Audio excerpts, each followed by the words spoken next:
ప్రగాఢ సానుభూతిని తెలియజేస్తున్నాను.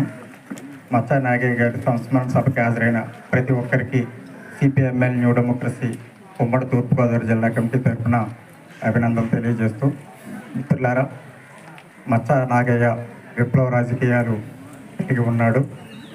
ఆయన విద్యార్థి దశ నుంచి చనిపోయేంత వరకు కూడా పీడిత ప్రజల పక్షపాతిగా, వాళ్ళకి అండగా దండగా ఉంటూ ప్రభుత్వ వ్యతిరేక విధానాలు, ప్రజా వ్యతిరేక విధానాలని, కార్మిక వ్యతిరేక విధానాలని, రైతు వ్యతిరేక విధానాలని నిరంతరం ఖండిస్తూ ఎక్కడ ప్రజల సమస్యలు ఉంటే అక్కడ తన జెండాతోటి తను హాజరయ్యేవాడు. 84 వరకు మేమందరం కూడా ఒకే సంస్థలో పనిచేసిన వాళ్ళు. 84లో చంద్రపుల్లారెడ్డి గారు పార్టీ నుంచి విడిపోయినప్పుడు ఆయన చంద్రపుల్లారెడ్డి గారితో పాటు వెళ్ళిపోయారు. అప్పటి నుంచి అదే పార్టీలో కొనసాగారు.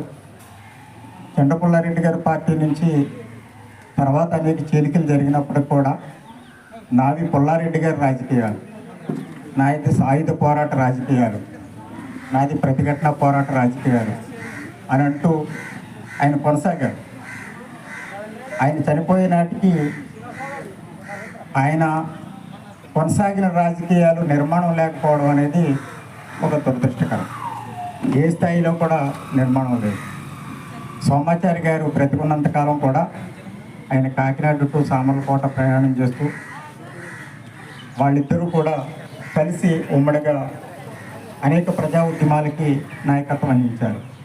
సోమాచారి గారు కూడా మరణించిన తర్వాత ఆయన ఎటు పోలేదు.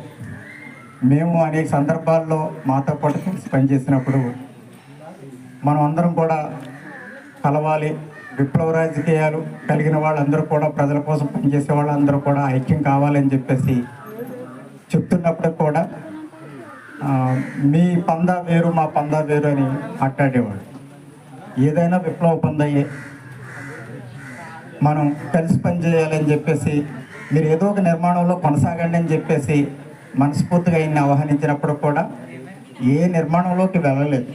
ఆయన చంద్రపుల్లారెడ్డి గారి రాజకీయవాదిగా, ప్రతిఘటన పోరాట వారసుడిగా ఆయన కొనసాగాలని అనుకున్నాడు. వాళ్ళ పార్టీ నిర్మాణంలో లేకపోయినప్పటికీ రాష్ట్ర స్థాయిలో కానీ, జిల్లా స్థాయిలో కానీ, ఆల్ ఇండియా స్థాయిలో కానీ నిర్మాణంలో లేదు.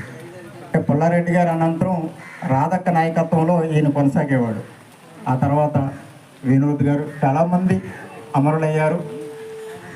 నిర్మాణం లేదు.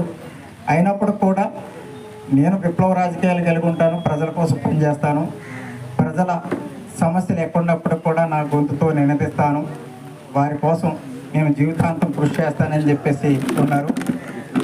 మేమందరం కూడా అనేక ఉద్యమాల్లో కలిసి పనిచేసిన వాళ్ళు కాబట్టి వారు మరణం అనేది పీడిత ప్రజలకి చాలా నష్టకరమైంది. బ్యాంకు ఉద్యోగులు సమ్మె చేసిన, రెవెన్యూ ఉద్యోగులు సమ్మె చేసిన, కార్మికులు సమ్మె చేసిన, రైతులు, రైతు కూలీలు వాళ్ళ డిమాండ్లు మీద చేసిన, ఢిల్లీలో రైతాంగ పోరాటం 3 నల్ల చట్టాలకు వ్యతిరేకంగా పెద్ద ఎత్తున సాగింది. ఆ పోరాటానికి సంఘీభావంగా జరిగిన ఉద్యమాల్లో కూడా అనేక పోరాటాల్లో పాల్గొన్నారు.